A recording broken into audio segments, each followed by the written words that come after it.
Thank you for tuning into the Forefront Radio. I'm your host, Levi Israel. Now, if you're interested in helping us promote our brand, please feel free to donate to our Cash App. Our Cash App is $Afiel Levi. That's APHIELLEVI. And that'll go directly to the Forefront Radio so we can produce more incredible shows for you to listen to. Now, if you haven't heard about Anchor, it's the easiest way to make a podcast. Let me explain. It's free.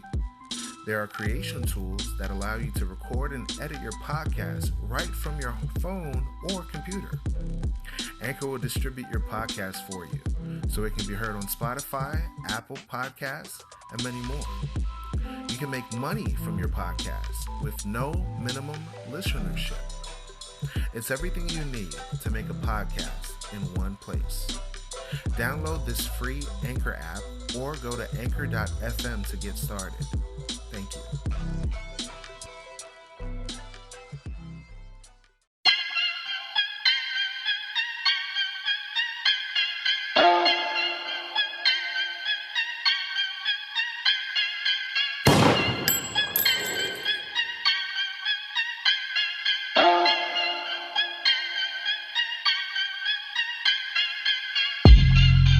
Lion of Judah, don't let them fool ya.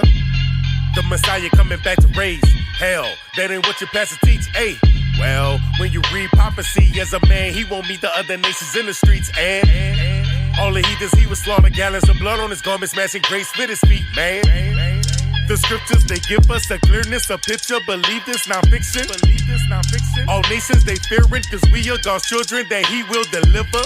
Our only righteousness coming. Who gon' declare war against him? The kings of all kings, heathen. This win is guaranteed, feel me? Prepare slaughter for the nation's children. Don't mind me, I'm just nation building. Till Christ crash like this nation buildings.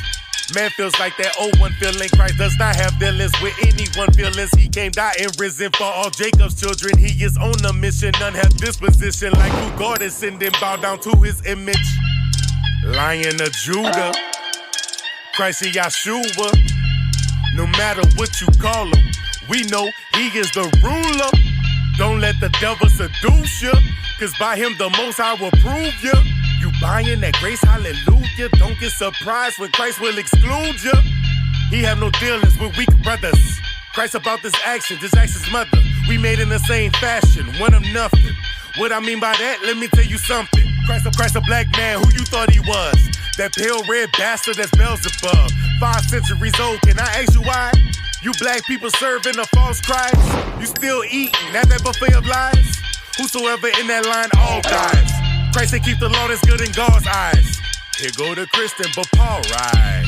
Well, the word's still bringing fire, so prepare judgment. We declare what is Israel's substance, the whole world. Who we don't kill, gon' be made to serve. Ooh, that's hateful, I know, but Christ is the turning of the table. I gloat, how persecution come with this walk I chose, but how are others trying to get clothes with white robes from the Lion of Judah, Christ Yahshua. No matter what you call him, we know he is the ruler.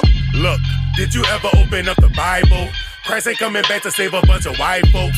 God told the Son of Man, those whom I chose, for you to be their insurance, not Geico. Law, Revelation 2, and now your people, we polar. We know you coming and don't look like Neo. False teachers say you coming back for all of the globe. Cause your prophetic word of promise to come shine forth. We keep telling these people we God heritage, heathen, you ain't not equal. And no, you can't join, you ain't born to the sheepfold. Enjoy the rest of your movie, cause we the sequel. Ha! That's right, take a deep gulp. Now pick that shovel up, don't catch a heat stroke. Any feelings for the nation, zero. Cause they try to whitewash our hero. For us on the third day he rose. To us was the message, onefold. Christ is the shepherd, God chose. Our savior, the scepter, grab hold.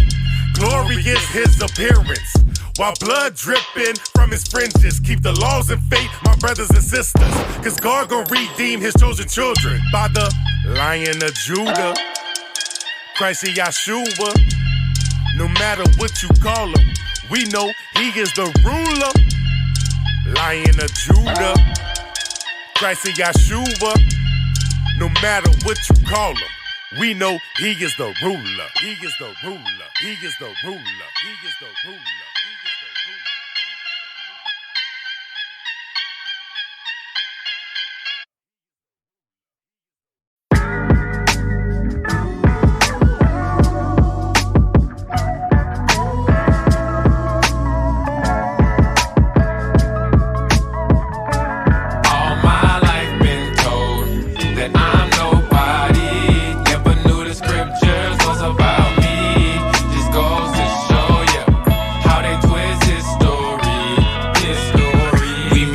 By the lies in this devilish system. Society don't care about us, they trying to strip us of everything that belong to us. Even our history with no influence to count us out and not have to include us. But they can keep that any day. My people been led astray. No father at home to stay, no family around to pray, no leader to lead the way. In shambles and disarray, out of order in every way. We looking up to the dope boys to be something like the Pope Tours. Filled with no logical faith, it ain't got no morals. Preachers is pimping, no prophets, they ain't no hope to us. Sisters is loose and ungodly, they just some hoes to us. Believe the thing we used to be, we forgot. Now we running from cops, we used to be on the top. All the history in the world, but somehow they just forgot. We the cream of the crop, the best story you got. All my life been told that I'm nobody. Never knew the scriptures was about me. Just goes to show you how they twist his story. All my life been told that I'm nobody. Never knew the scriptures was about me. Just goes to show you how they twist his story. All my life been told that I was black. Fringes swinging Israelite didn't tell me I was that. They tried to tell me I was nothing. Scripture said that was in fact. They taught me about Caesar Borgia. They didn't tell me Christ was black. No, really what's up with that though? White man wasn't nothing till he snuck in through the back door. Oh no, we can't be perfect. We just rehearsing the acts though. Judges 5:11. Will we make it to the kingdom? Only time will tell. We hid in prison houses while we in and out of county jails. They either try to put us in the coffin or we lie in cells. Esau trying to knock me off this planet. You can try and fail. Only one way to the kingdom, shit, we might as well keep them all. Pastors all telling lies. All people are spiritually broken, all dead inside. Christ died for everybody, now that's a lie. He need to go and read Romans 9, 4, and 5. Cause that's the truth though. All people all turning to lawyers trying to find loopholes. But you know, the scriptures is standing tall like Manute Bol. And who knows, the day that he's coming back was lost, now we running back. We gods and we running camps, we teachers. If you won't take a stand, then go take a seat in the bleachers. Israel a fan, we can't let old Edom defeat us. They trying hard to delete us, the Most High here to beseech us. So disregard what they say, cause we leaders. All my life been told that I'm nobody. Never knew the scriptures was about me. Just goes to show you how they twist his story. All my life been told that I'm nobody. Never knew the scriptures was about me. Just goes to show you how they twist his story. His story. They tried to sell me lies, but I'm standing tall. Bridges and all, keeping these laws, we gon' stand tall.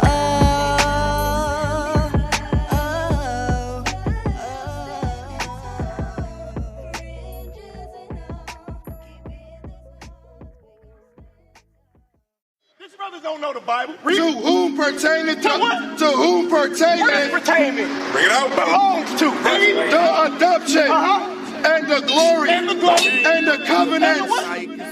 Look, while you waiting, they brain gone like decapitation. No knowledge, no laws, God, they forsaken. Put on slave ships, not a cruise line, Jacob. No martinis for that long trip, stop playing. They change our name with hot flames branded on our faces. Throw our kids in dirty water, alligator baiting. 100 million dead people, blood on the pavement. You say Jesus, but I'm looking at these crackers like they Satan, nigga playing. They paying for their crimes, calling statute limitations. They saying that it ain't them, that it was their fathers. Isaiah 14 say prepare them for their slaughter. This for Mike Brown, Trayvon Martin, Eric Gardner. Babylon falling, fire burning arson. Christ coming back, real black like the charcoal. Burning up these heathen for the evils that they conjured. It's for us, our eyes have yet failed, for our vain help. In our watching, we have watched for a nation that couldn't save us. They slay us and get out free like they made us. But switch the game up, the black messiah can save us. I ain't finished. Esau soon will be diminished. Mount of Zion full of saviors, call them God's children. 144, Esau about to be a victim.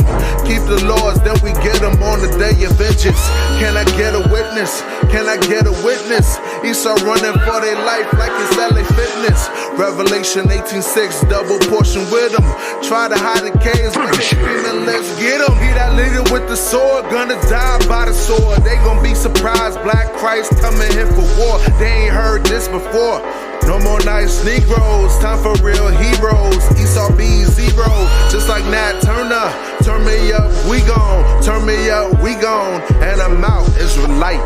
Now he's mad about the way we're teaching the Bible. I'm as mad as hell, and I'm not going to take this anymore. For us, our eyes have yet failed, for our vain help. In our watching, we have watched for a nation that couldn't save us. They slay us and get out free like they made us. But switch the game up, the black messiah can save Never us. trust my enemies, I know what you did to me. Locked in know the KJV, Revelations 1 and 3. Reading through these mysteries, our praises, now we got the keys. Unlocking hope and giving hope to those that seek the Holy Ghost. My holy folks gon' hold me down, exhorting on a daily basis. Prepare for temptation, crafty counsel just around the way. Snooze, you lose, you snooze, awaken, oh ye slugger. I see brothers killing brother, ministers, women raising monsters. That's why we crying loud on you busters. Scripting, ripping through the trenches in the seas of the ghetto. My people at a lower state, the prophets here to motivate. Isaiah 61 and 1, grinding up these broken hearts, reform them till they make it.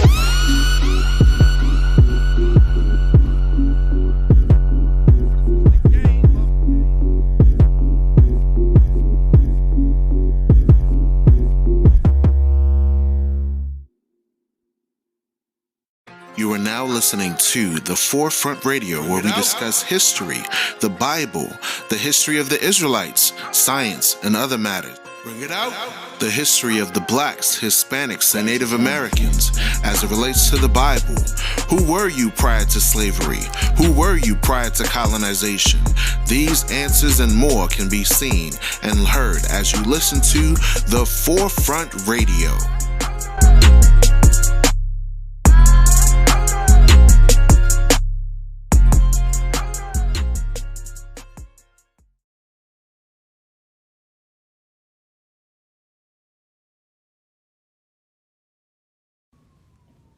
We have shooting after shooting after shooting in this country, and we talk about the Second Amendment, and I would like to have an uncomfortable moment with the Second Amendment.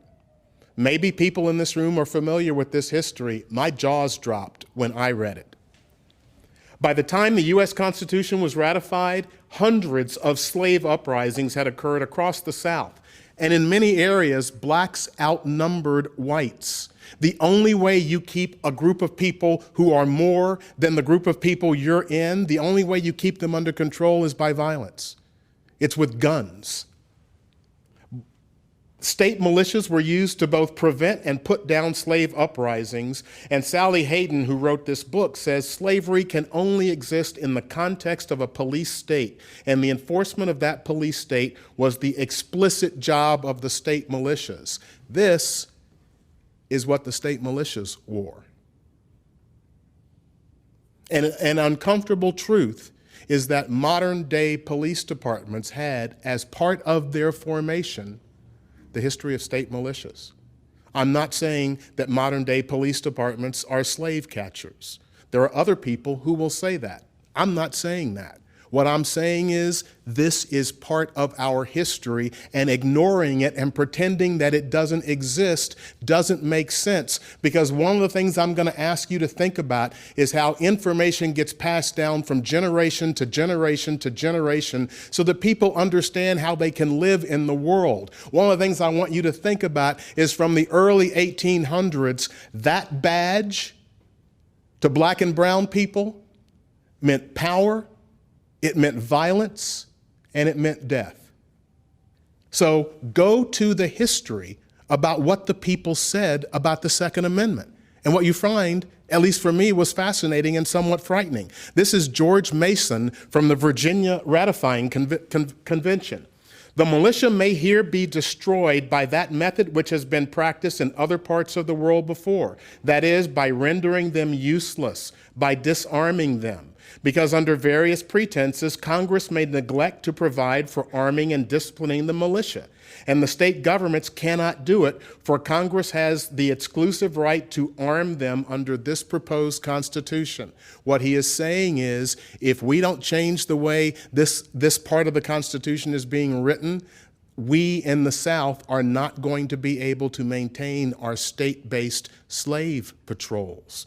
Militias and slave patrols were the same things in this part of our history. Patrick Henry, 1788. If the country is invaded, a state may go to war, but cannot suppress a slave insurrection under this new Constitution. If there should happen an insurrection of slaves, the country cannot be said to be invaded. They cannot, therefore, suppress it without the interposition of Congress, because Congress and only Congress under this new Constitution can call forth the militia. He is saying it as clearly as he can. Yeah, if the country gets attacked, we can have arms to defend ourselves. But if the slaves uprise, the country hasn't been attacked. And if Congress doesn't give us the guns to arm our militia or let us arm our militia, the slaves are coming for us.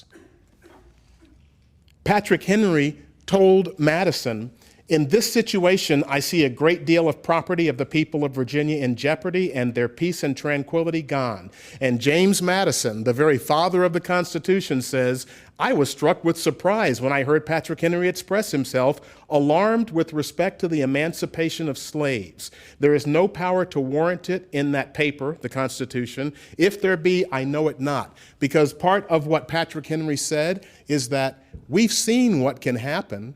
What if the United States gets attacked? And what if we need all the soldiers we can get? And what if we make the slaves soldiers? Then they're going to expect to get their freedom at the end of the war.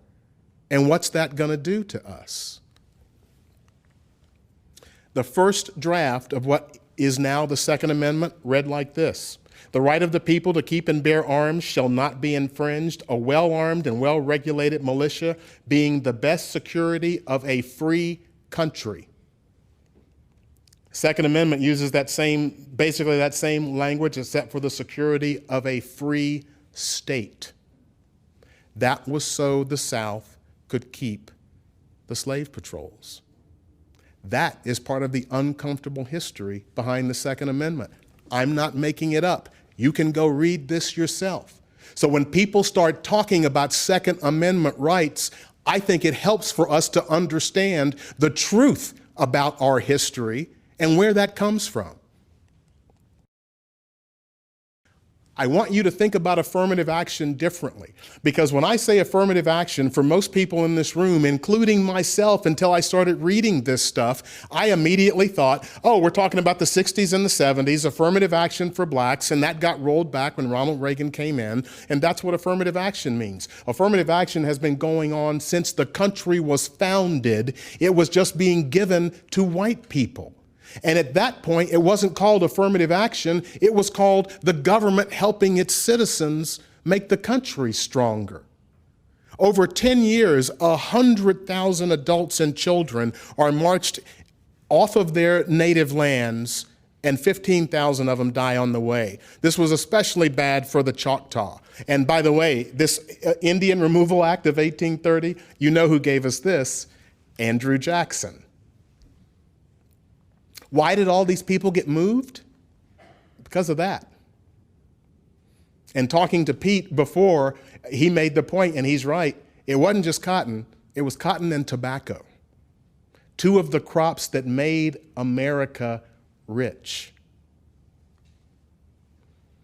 You won't be able to read this. It's just an ad from the 1830s about Negroes for sale. And what I'd like you just to understand is the language that's used. Because the following Negroes, Eddie, Melvie, Henry, Mary, Betsy, Jane, Lucy, Silas, and Melvin, a boy, are going to be sold from 9 to 3.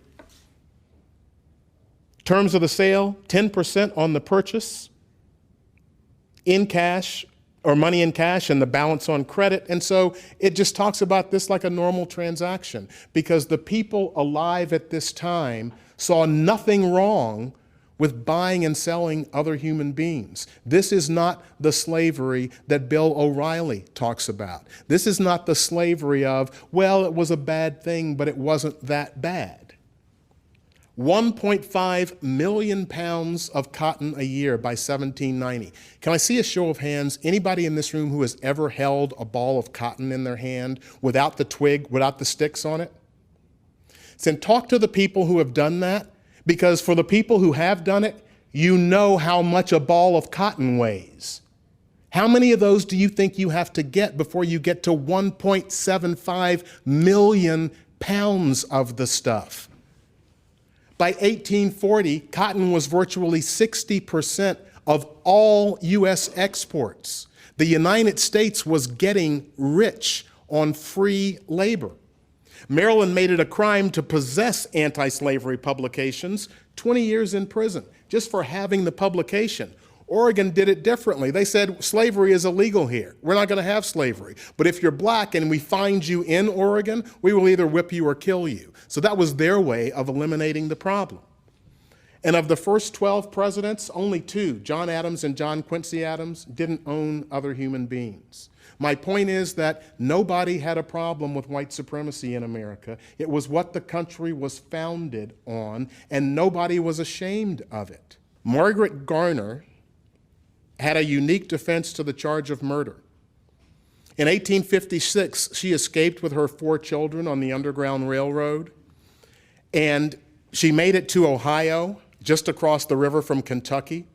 And in Ohio, her slave owners pursued her, and they had federal marshals swear out a warrant, and they stormed the house. And Margaret was charged with murder for what she did to her children, which was she cut the throats of 2 of her children. 1 of them died, 1 lived. She also stabbed herself. And then she was tried for murder in the state of Ohio. And the case was dismissed because she was property, and property can't commit a homicide. So she and her children were sent back to the slave owner, and they were on a boat on what was a tributary of the Mississippi River, and the boat sank. And the question was, because one of her children drowned when the boat went down, and the question was, did she drown the child herself, or was it an accident? And she lived until for several more years, and all she would say is, I didn't want my children growing up as property. I think I did the best. When you think about slavery and you think about what that was in terms of the lives of human beings, I would just like you to think about this and and maybe have part of an understanding about why it is so difficult to acknowledge this stuff, because to admit that this is who we were is really humiliating.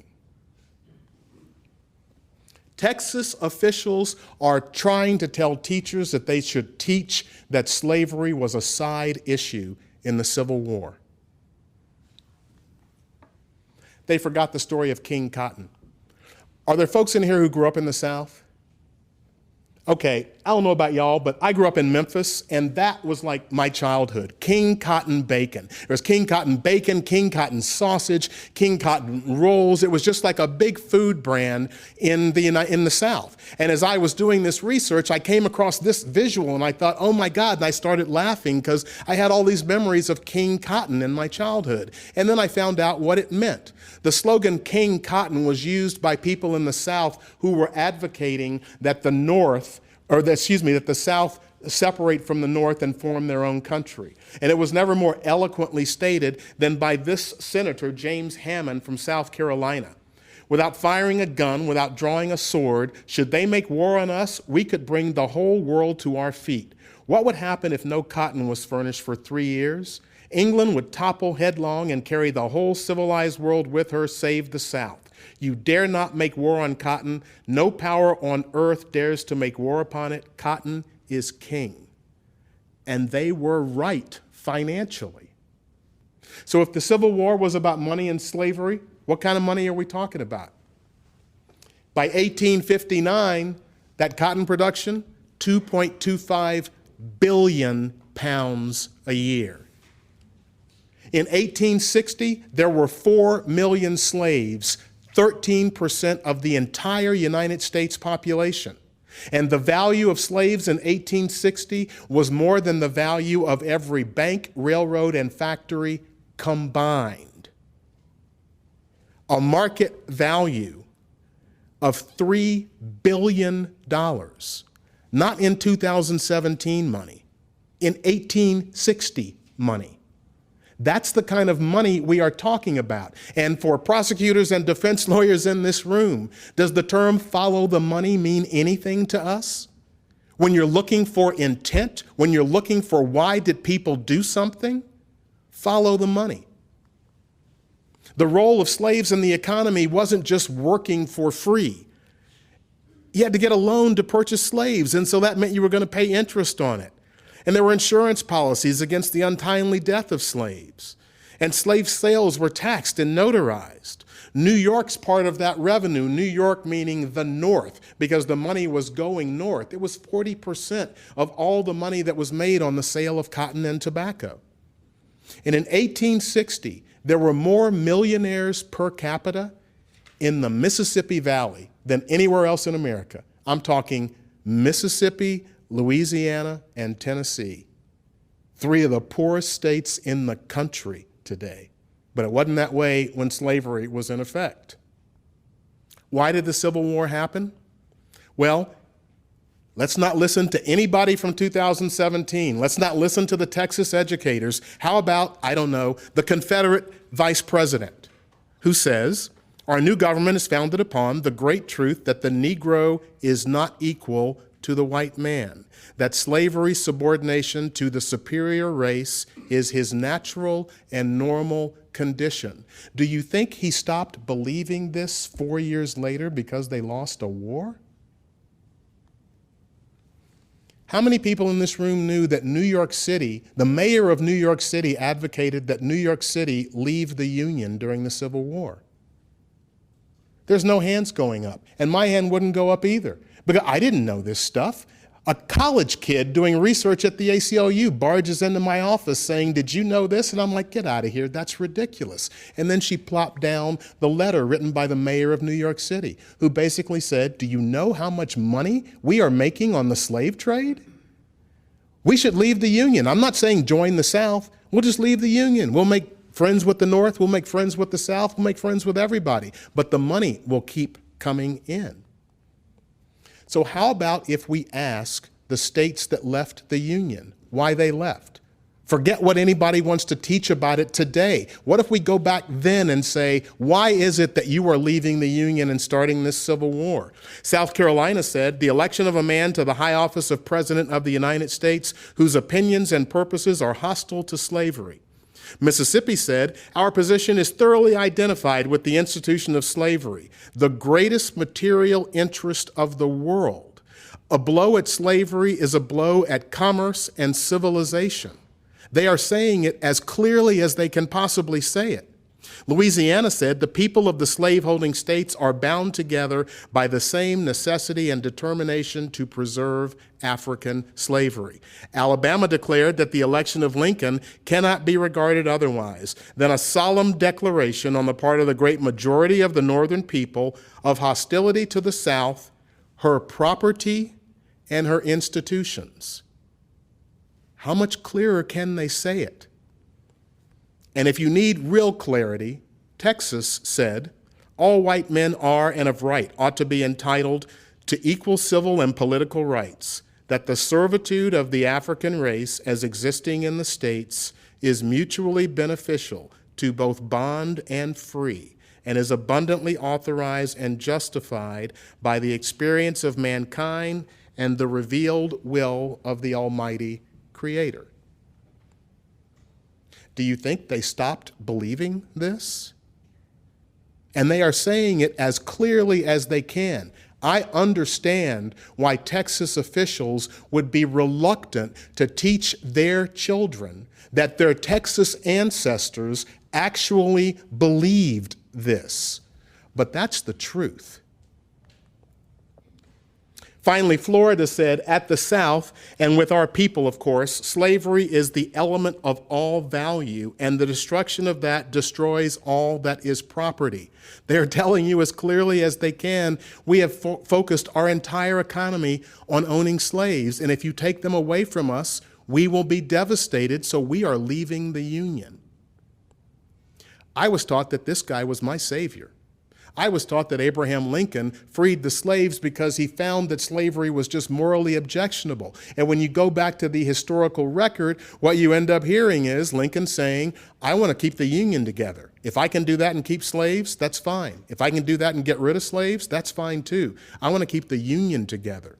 And when you think about every argument you have ever heard about reparations for slavery, every single argument you've heard, I'd ask you this. Have reparations been paid? Does anybody know? Because Abraham Lincoln paid over $1 million to Washington, D.C. slave owners after the Emancipation Proclamation for lost property. Reparations for slavery have already been paid. They've just been paid to the white slave owners. In the middle of the Civil War, Abraham Lincoln does another act of affirmative action, giving 50 million acres of formerly indigenous land to white settlers, and another 100 million acres to the railroads. When you think about railroad companies in America and how much money those corporations earned, and I'm not just talking about the money to the corporations, because corporations are made up of people, the people who were employed, who had jobs, both big jobs and little jobs, but they had careers so that they could build a home and have a family and then give their kids a little bit better than what they had, so their kids have a head start, so they can give their kids a little bit better. That's where this money was going. How much do you think it propped up an industry to be given 100 million acres of land for free? That's affirmative action. To give settlers 50 million acres of land for free after you get rid of the nuisance people that are living on it. And in 2017, we still have a debate over what the Confederate flag means. It means states' rights. And my response is absolutely. It was the right to own people as property that they were fighting for. It means Southern tradition. And I say absolutely. The entire tradition of the South, both in its economic life and in its social life, was built on the concept of owning us as slaves. Every single Southern party that you can imagine that was part of this great genteel Southern culture was put on with us in the kitchen, as Muhammad Ali would say, making the milk and honey. And if you have any other question, I don't know, how about going to the guy that made the flag, William T. Thompson. And for those of you who know a little bit of this history, you will know that what you see on this screen was not the original Confederate flag. The original flag was completely white, and this double cross with the stars and bars was up in the corner. And it went through 3 or 4 different iterations by the end of the Civil War. But what William Thompson, the man that made and designed these flags, what he said is, as a people, we are fighting to maintain the heaven-ordained supremacy of the white man over the inferior or colored race. And we're still having a debate over what this flag means.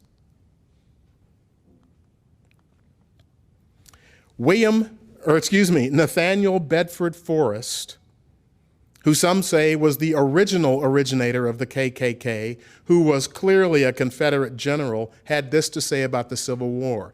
If we ain't fighting to keep slavery, then what the hell are we fighting for? And by the way, this bust of Mr. Forrest will greet you if you walk into the Tennessee State House, where the state legislators and state senators do the business of the people of the state of Tennessee.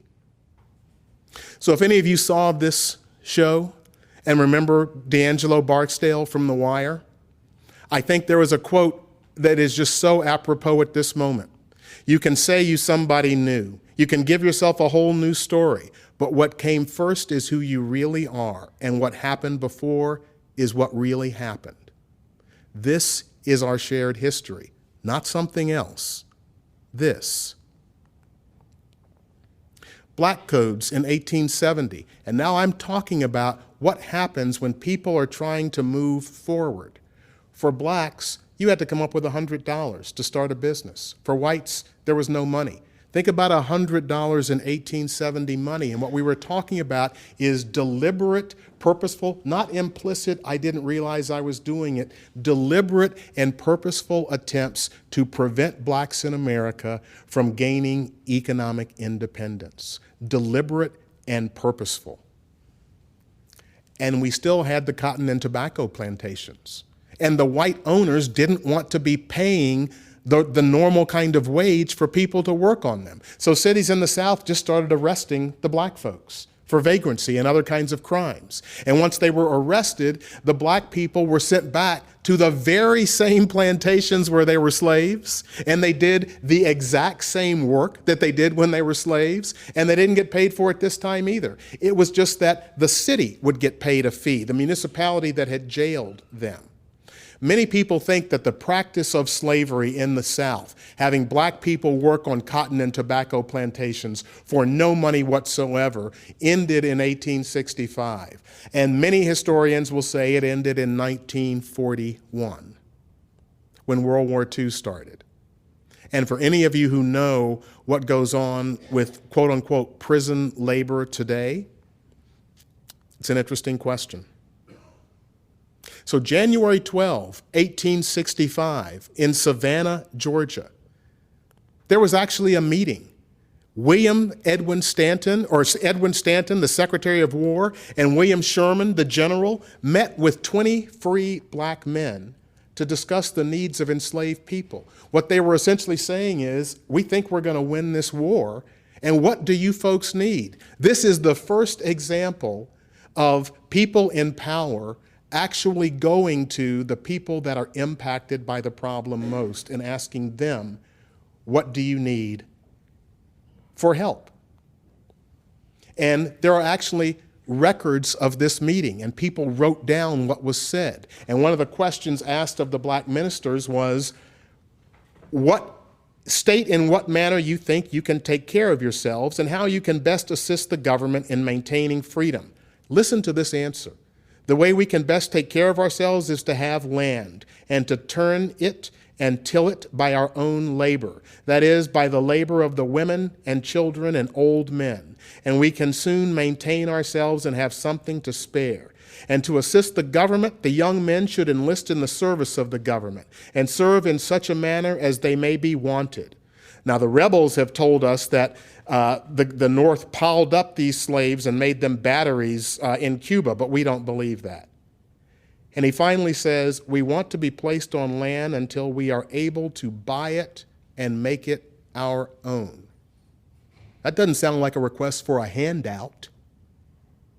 That's what people wanted, the opportunity to build a life in America. And that's what General Sherman said, okay.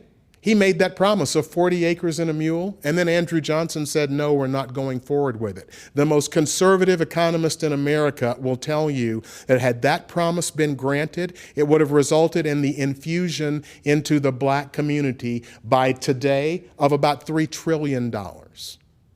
What would have happened had that happened? At the very same time that America refused to give the Negro any land, through an act of Congress, our government was giving away millions of acres of land in the West and the Midwest, which meant that it was willing to undergird its white peasants from Europe with an economic floor. But not only did they give the land, they built land-grant colleges with government money to teach them how to farm. Not only that, they provided county agents to further their expertise in farming. Not only that, they provided low interest rates in order that they could mechanize their farms. Not only that, today many of these people are receiving millions of dollars in federal subsidies not to farm, and they are the very people telling the black man that he ought to lift himself by his own bootstraps. And this is what we are faced with, and this is the reality. Now, when we come to Washington, in this campaign, we're coming to get our check.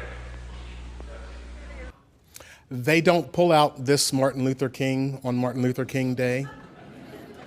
And they don't talk about this part of what he talked about. This is about 6 months before he was killed. We're coming to get our check. People don't realize that Reconstruction after the war was actually working. In 1868, before the 15th Amendment was passed, there were over 700,000 registered black voters. There were 2,000 black men who served in elected office, sheriffs, mayors, city council people. There are lawyers in this room. How many people are familiar with the Civil Rights Act of 1875? Can I see a show of hands? I had never heard of it. There are a couple in the back, and y'all are a lot smarter than me. I had never heard of it. The Civil Rights Act of 1875 outlawed racial discrimination in housing, in public schools, in public accommodations, and the Supreme Court overruled it 3 years later. And then Rutherford Hayes was elected, and part of the deal he made for his election, the end of 1877, was, I'm going to withdraw the federal troops from the South. And when he did that, the Confederates reorganized into groups like the KKK, and the Southern states started passing those laws that I was telling you about to put black and brown people back in their place. And this period in American history is one of the most frightening for me. It starts with Plessy versus Ferguson. And so we all know this case, and the concept I would just like to ask you to think about, we put so much value in how we think about the law and legal precedent. And this was the United States Supreme Court telling everybody in America, yeah, those black people may not be slaves anymore, but don't you even think for a minute that they are the equals of white people. Because I don't know what they said in the opinion. I don't know if they used those words in the opinion, but there is no other concept about separate but equal, no other way to explain it. You are not good enough to drink at the same water fountain or urinate in the same toilet or sit and use the same forks, even if they're washed. That's white supremacy. And the Supreme Court said that's not just the custom in the South, that is the law of the land. So in 1896, there were 130,000 registered voters in Louisiana. And by 1898, just over 5,000. Why do you think over 125,000 people decided not to vote? And as we start the 20th century, the lynchings were in full bloom. If you can't read it, it's 105 in 1901, 85 in 1902, 84 in 1903, 57 in 1905, 62 in 1906, 89 in 1908, and 67 in 1910. You realize that in each of those years, that is more than one lynching a week for the entire year. The message was being sent to black and brown people very clearly. Don't think that because slavery is over, you've got an equal share in America, because you don't. And then came the monuments. So President Trump, in his tweets, has said, "Sad to see the history and culture of our great country being ripped apart by the removal of our beautiful statues and monuments. You can't change history, but you can learn from it. Robert E. Lee, Stonewall Jackson, who's next? Washington, Jefferson? So foolish. Also, the beauty that is being taken out of our cities and towns will be greatly missed and never able to be comparably replaced." The beauty that is being taken out of our towns. Well, the Southern Poverty Law Center did this report. It's available online, and I would commend it to each and every one of you. It's called Whose Heritage, and it is about tracking both the history of these Confederate monuments and when they were built and where they were built. So where are these monuments? Well, that's the western half of the country, and that's the eastern half of the country. The top 10 states: Virginia, Texas, Georgia, North Carolina, Mississippi, South Carolina, Alabama, Louisiana, Tennessee, Florida. At the time of this publication, they had counted 1,503 monuments, including 109 public schools, some counties and cities, 9 official Confederate holidays in 6 states, and 10 U.S. military bases. And you may be saying, well, so what? It's just a monument or it's just a name. President Trump has said, where does it all end? What about Washington and Jefferson? George Washington definitely owned slaves. There is no question about that. But the Washington Monument was built for him. That had nothing to do with the fact that he owned slaves. I think it had to do with the fact that he, founded the country. The fact that he owned slaves was irrelevant to the building of the Washington Monument. The Confederate monuments were built to glorify one thing: participation in the Civil War. That is the only thing that they glorify. And when you hear the President of the United States talk about how fabulously appreciative he is of our troops and our soldiers, understand that the Civil War was about killing American soldiers so that people could own other human beings as property. That's what the Civil War was about. And so anybody that can't see the difference between the Washington Monument and the Confederate monuments is not looking.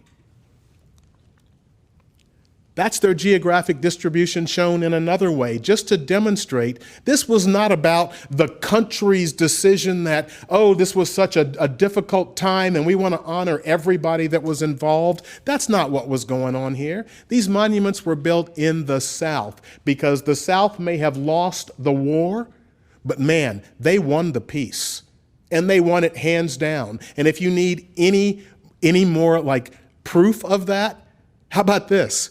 We're having this freaking discussion here in Seattle, Washington in 2017 about what race means in America, because the South won the peace, and they won it big time. This movie was a turning point in the United States, the birth of a nation. And you can't read it, but it says, stupendous motion picture production of Thomas Dixon's famous story, The Klansman, employing the services of 18,000 people and accompanied by a symphony orchestra of 40. For 1915, this was a huge, huge production. It took 3 years for them to release this movie because it took that long to produce it. This was the first movie ever screened in the White House. And there were no black actors in this movie. They just had white people in blackface. And the story was about black men attacking and raping white women and the Ku Klux Klan coming to the rescue. And President Wilson, Woodrow Wilson, was so moved by this movie that he made a statement about it that D.W. Griffith, the producer, then used to promote the movie. Woodrow Wilson said, the white men were roused by a mere instinct of self-preservation until at last there had sprung into existence a great Ku Klux Klan, a veritable empire of the South to protect the Southern country. That is the President of the United States talking about this movie, and I'm asking you to understand or think about just how normalized white supremacy was in order for this to happen. You can't do this in a country where white supremacy is not accepted as a bedrock principle, and we're not talking 1865 anymore, folks. We're now at 1915. So later that year on Thanksgiving Eve, this guy, William Joseph Simmons, goes to Stone Mountain, Georgia, and he took with him some bricks to make an altar. He took an American flag. He took a Holy Bible. He took an unsheathed sword, and he took a burning cross, and he reignited the KKK at Stone Mountain, Georgia, a holy site for white supremacists in America. That is Stone Mountain, Georgia. It is the largest bas relief in the world. Jefferson Davis, Robert E. Lee, and Thomas Stonewall Jackson. To give you some perspective, the United Daughters of the Confederacy came up with the idea Not in 1865 to celebrate, oh, our heroes and we feel for them. This is what, 50 years after the Civil War? They're talking about maintaining, winning the peace. They came up with the idea in 1912, and they had the north face of the mountain deeded to them. And then they began work with the KKK, and they ran out of money. They were too busy doing other things. And it sat there for 36 years until finally the state of Georgia decides, we're going to finish this.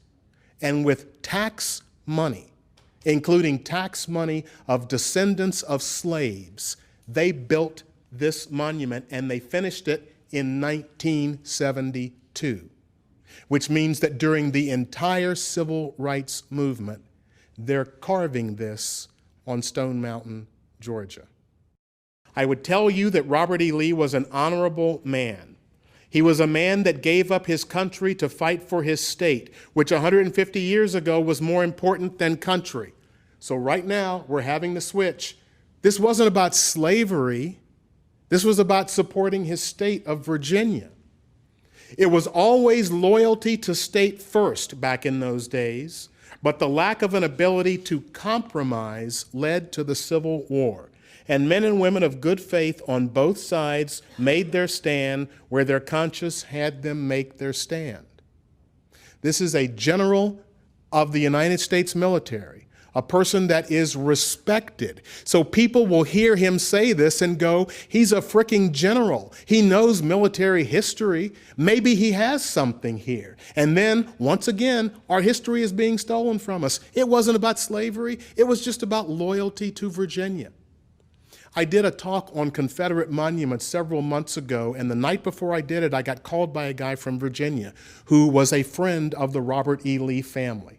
And he said, I just want you to know that members of the family may be watching what you say, and I would really like you to think about that because, you know, these people, they love their ancestor. They've been taught that Robert E. Lee didn't fight for slavery. He fought for loyalty to Virginia, and I'd just like you to be kind about it. And I was really tormented because I'm not looking to hurt this family. They didn't do what their ancestor did. They're not to be held accountable for their ancestor. And I tried to say, I have the deepest respect for the family who has done wonderful things, and they themselves have called for some of these monuments to come down. But the truth is what the truth is, and I have never seen a better explanation of it than that given, and I'll show you in a minute. Because this, I don't think we have any debate over what the Nazi flag means, right? We're all in agreement on that. And when you now know what the Confederate flag means and you see those two together, do you understand the message that that is sending? And our president initially doesn't want to rebuke them. And just like the general, both sides are to blame. Very fine people among these people who either carried the Confederate and Nazi flag or were completely comfortable walking side by side with people who were carrying it. Very fine people. And these guys, when Trump went to Alabama and spoke to a virtually all-white audience, he called them a son of a bitch, and he said, and listen to these code words, people like yourselves turn on the television, and you see those people taking a knee. This is barely in code. And in 2017, this kind of rhetoric is what is bubbling in America, and none of us are immune to it. This is what W.E.B. Du Bois had to say. People don't go to war for abstract theories of government. They fight for property and privilege, and that was what Virginia fought for in the Civil War, and Lee followed Virginia. He followed Virginia not because he particularly loved slavery, although he certainly didn't hate it, but because he did not have the moral courage to stand against his family and his clan. Remember, these people decided we are going to attack and kill American soldiers so we can preserve the right to own other human beings as property. It is the punishment of the South that its Robert Lees and Jefferson Davises will always be tall, handsome, and well-born, that their courage will be physical and not moral, that their leadership will be weak compliance with public opinion and never costly and unswerving revolt for justice and right. It is ridiculous to seek to excuse Robert Lee. Either he knew what slavery meant when he helped maim and murder thousands in its defense, or he did not. If he did not, he was a fool. If he did, Robert Lee was a traitor and a rebel, not just to his country, but to humanity and humanity's God. We talk about holding people accountable in the criminal justice system. Are we willing to hold America accountable and hold ourselves accountable for the work that it's going to take to reverse this stuff?